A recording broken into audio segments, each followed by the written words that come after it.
High friends, welcome to my channel. আপোনালোকক পুনৰবাৰ মাঘ বিহুৰ শুভেচ্ছা জনালোঁ। এয়া হৈছে চাংচাৰি উৰুকাৰ মাছ বজাৰখন।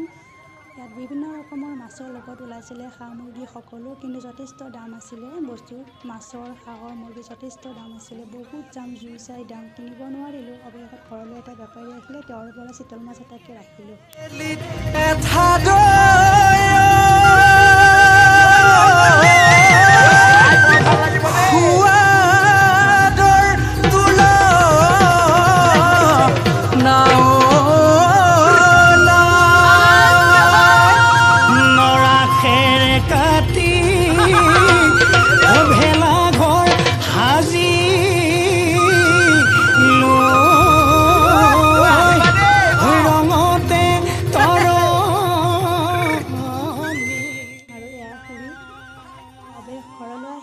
ঘৰলৈ আহি দেখিলোঁ আমাৰ সকলোৱে এনেদৰে জুই ধৰিছে, জুইত দিছে আলুকেইটাৰ ওপৰত মাংসখিনি ভালদৰে উঠাই দিছোঁ, যাতে ভালদৰে হয় আলু।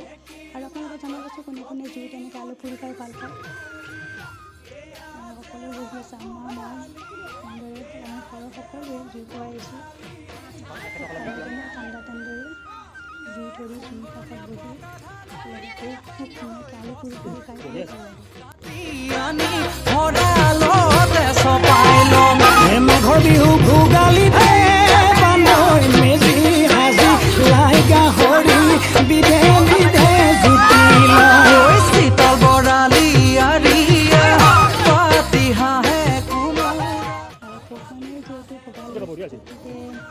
ৰাতিপুৱা ৰাখিলোঁ চিতল, এয়া বনালোঁ, সকলোৱে মিলিজুলি এসাঁজ খালোঁ। এয়া চিতল মাছ আৰু ইফালে পোলাও, দাইল, চিতল, বৰালি মাছ এনেদৰে বনাই সকলোৱে লগে ভাগে এসাঁজ খালোঁ।